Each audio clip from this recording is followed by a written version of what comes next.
여러분 안녕하십니까? 박완신 교수입니다. 오늘은 8월 15일 광복절을 보내면서 우리 민족의 독립운동과 제2의 광복, 평화통일을 주제로 해서 여러분들과 함께 말씀을 나누고자 합니다. 저는 특별히 일제강점기에 태어나서 어렸을 때 고향에서 농사를 지으면 공출로 다 빼앗기고 좋은 목표로 연명했던 기억이 지금도 생생합니다. 1945년 일제 억압 통치에서 우리 민족은 정말 해방의 기쁨을 안았습니다. 바로 조국 광복이 되었습니다. 광복이란 어떤 의미가 있습니까? 빛광자, 다시 회복된다는 의미입니다. 빛으로 회복되는 광복을 맞이했습니다. 그런데 다시 남북으로 갈라져서 6.25 불법 남침까지 겪게 되는 민족의 비극을 안게 되었습니다. 저는 그때 피난민들이 우리 집에 와서 함께 정말 자고 함께 정말 식생활을 하면서 어렵게 살았던 그런 모습도 기억이 납니다. 그래서 저는 아직도 세계의 유일한 분단국으로 남아 긴장과 갈등이 골이 깊어지고 있는 우리 민족의 현실을 보면서 제가 공직에 들어가 사무관으로 봉직하면서 특히 서울대 행정대학원에 모집 광고가 났는데 이제 사무관급 이상 응시 자격이 부여되는 행정학 석사과정에 광고가 났었습니다. 그래서 응시에서 합격을 해가지고 서울대 행정대학원에서 북한 행정 분야로 석사학위를 받고 단국대 대학원에 와서 이제 북한 행정으로 행정학 박사학위를 받은 바 있습니다. 그래서 이제 공직에 한 15년 특히 통일안보기관에 근무하면서 전국에 당시 민방위 예비군 교육, KBS, MBC, SBS 통일 분야 TV, 라디오 방송을 전적으로 맡아서 하기도 했습니다. 그리고 각 일간신문에 이제 통일 북한에 관한 글을 많이 게재하기도 했습니다. 그러던 차에 이제 각 대학에 북한학과가 생기기 시작했습니다. 그래서 저는 이제 관동대 북한학과, 법정대학 안에 북한학과가 있어서 북한학과 교수로 부임을 해서 남북한의 법률, 행정, 정치, 경제 모든 것을 비교해서 학생들에게 가르치는 그런 역할도 했습니다. 이제 교수 은퇴를 하고 정보화 시대 이제 통일 선교 사역을 위해서 귀증한 땅에 바로 학교 법인이 설립이 돼서 그때 정보화 시대에 맞는 사이버 대학이 설립이 돼서 제가 총장으로 부임을 하게 됐습니다. 그래서 남북한은 물론 미국, 캐나다, 중국, 일본, 러시아, 유럽, 아프리카, 동남아 이제 세계 여러 나라들을 순회 방문하면서 통일 선교 사역을 한 바 있고 평화통일에 관한 강연을 한 바도 있습니다. 가는 곳마다 사랑, 평화, 통일을 외쳤고 이래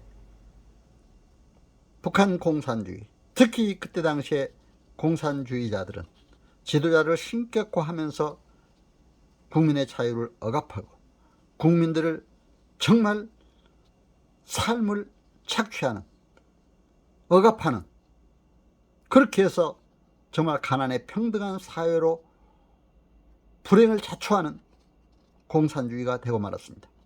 그래서 저는 공산주의는 멸망할 수 없다는 것을 강하게 외쳐왔습니다. 더욱이 제가 사법고시 공부를 하면서 법률학을 공부하면서 자유민주주의, 시장경제 체제만이 앞으로 전 세계를 정치적으로나 경제적으로, 사회문화적으로 바르게 이끌 수 있다는 것, 국민의 행복을 위해서 이끌 수 있는 체제라는 것을 절실히 느꼈습니다. 그래서 저는 이런 사명 때문에 국가와 민족을 위해 정말 일을 하게 됐고 평화통일 선교사역을 감당을 하게 됐습니다. 그래서 저는 이런 사역을 했기 때문에 특히 국가와 민족의 독립을 위해 몸과 마음을 바친 순국 선열들을 보면서 항상 정말 그들에게 감사하는 마음을 갖고 저의 평화통일 선교사에게도 큰 힘이 되고 있었습니다. 일제강점기에 우리나라 독립운동사를 보면은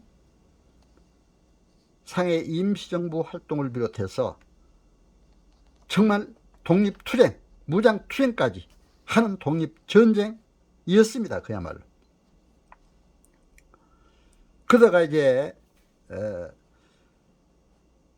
특히 소련의 고르바초프의 글라스노스트 정책이 있죠. 페레스트로이카. 이런 개혁 개방 정책으로 인해서 공산주의는 서서히 무너지고 말았습니다. 그래서 1992년 북방지역에 러시아와 우리 한국은 수교를 하게 됐고 1992년 또 중국과도 수교를 하게 됐습니다. 저는 당시에 우리 소망교회 북방선교부장을 하면서 특별히 이제 북방지역, 소련, 중국, 몽골, 과거의 공산주의 국가들, 특히 북한 이런 선교사에게 중점을 두고 강의도 하고 함께 이제 선교 행사 또 참여하면서 통일 선교 사역을 감당한 바 있습니다. 특히 사이버대 총장으로 봉직하면서 저는 상해 임시정부 청사를 방문한 바 있습니다. 1926년 7월부터 32년 4월까지 상해 임시정부에서 민족 독립을 위해 충성을 다한 애국주사들의 발자취를 살펴보았습니다. 특히 노신공원에 가니까 거기는 홍구공원이라고도 하더라고요. 정말 윤봉길 의사의 일본군 대장에 폭탄 던지고 자신도 형장의 이슬로 사라진 애국 충정을 보고 감격하기도 했습니다. 그리고 그 후에 상해 사회과학원이라고 있습니다. 사회과학원 초청으로 중국과 남북 관계라는 주제의 발표를 통일부 장관과 함께 가서 강연을 한 바도 있습니다. 이런 저의 사역들을 통해 민족 독립을 향한 애국 선열들의 충정에 다시 한번 8.15 광복절을 맞이해서 정말 감사를 드리는 바입니다. 이제 1937년에 와서는 특히 소련의 스탈린에 의해서 우리 조선인들에 대한 오해도 많았습니다. 적성민족, 일본이 첩자, 운운하며 우리 러시아에서는 고려인이라고 그러죠. 고려인에 대한 강제 이주 정책이 이루어지기도 했습니다. 사실상 스탈린 소비에트 정부가 결국은 일본인과의 침략을 또는 전쟁을 크게 원하지 않았기 때문에 그 희생양으로 우리 조선인들을 강제로 중앙아시아로 이주시킨 것입니다. 중앙아시아로 강제 이주당한 우리 고려인들은 불명예 속에서 살고 있었던 것입니다. 민족적 차별도 극심했고 그 불명예도 정말 대단했습니다. 특히 이제 세계 2차 대전 당시에는 여러분도 잘 아시다시피 이제 독일, 일본, 이태리 저는 세계 문화사를 공부하면서 특히 사법고시 공부할 때 세계사가 그때는 아주 필수 과목으로 들어가 있었어요. 세계 문화사가. 일본 군국주의, 이태리 파시즘, 독일의 나치즘, 하나의 동맹국이 돼가지고 연합군과 대결을 하게 됐습니다. 그때 연합군은 유럽, 이제 이 세 나라를 제외한 여러 나라들이 연합군에 참여를 했죠. 그래서 1941년에 독일이 소련과 전쟁을 하게 돼서 정말 우리 고려인들이 많은 그때 당시도 희생을 당하게 되었고, 또 이제 거기에서 전쟁에 함께 참여한 분들도 있었습니다. 독립운동가들의 강인한 정신을 이어받은 고려인 동포 1세대는 정착 초기의 어려움과 고난을 극복하고 새로운 삶의 터전을 마련하였습니다. 척박한 중앙아시아 지역에서 처음으로 논농사를 시작하여 벼 재배의 성과도 크게 올렸다고 합니다. 고려인 동포들은 민족의 자부심과 정체성을 지키면서 카자흐스탄과 우즈베키스탄을 비롯한 중앙아시아 나라들의 발전에 크게 기여한 바 있습니다.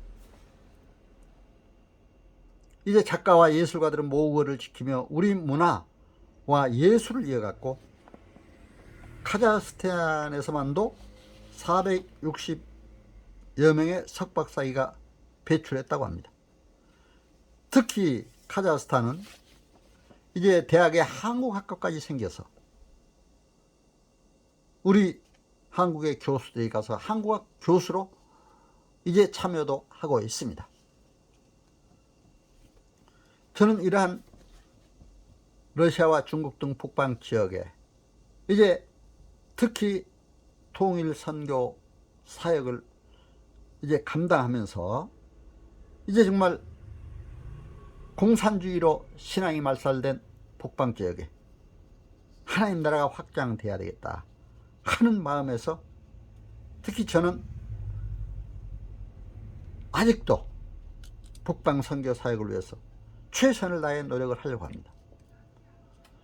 제가 이제 사이버대 총장을 끝내고는 이제 국가 전문 자격사인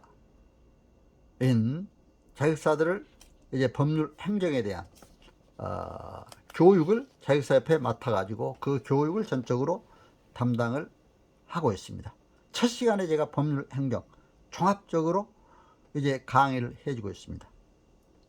특히 요즘에 다문화 시대 중국 동포, 러시아 동포들이 많이 와 있습니다.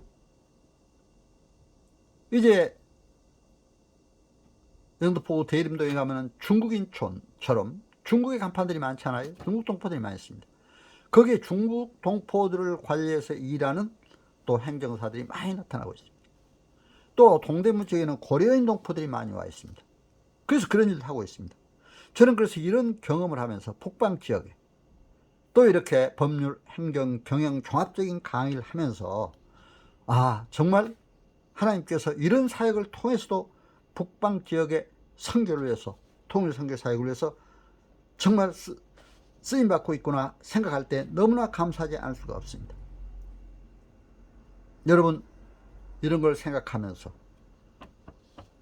정말 우리가 세계 유일한 분단국으로 남아있는 한반도 통일을 생각하면서 저는 우리부터 먼저 정말 통일을 위해서 열정적으로 함께 노력을 해야 됐다.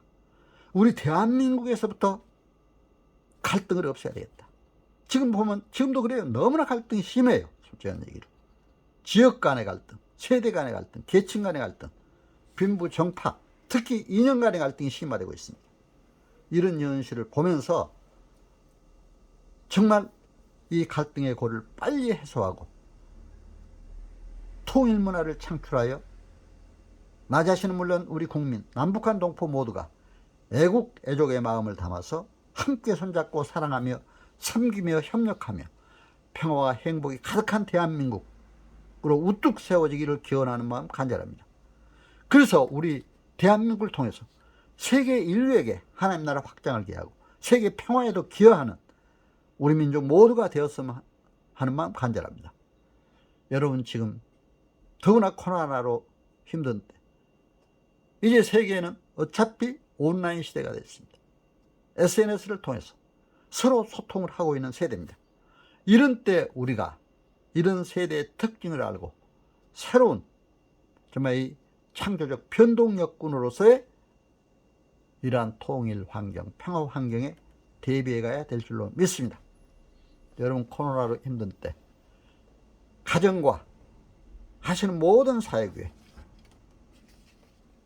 하나님의 크신 복이 넘치시기를 기원하면서 오늘 제 말씀을 마치고자 합니다.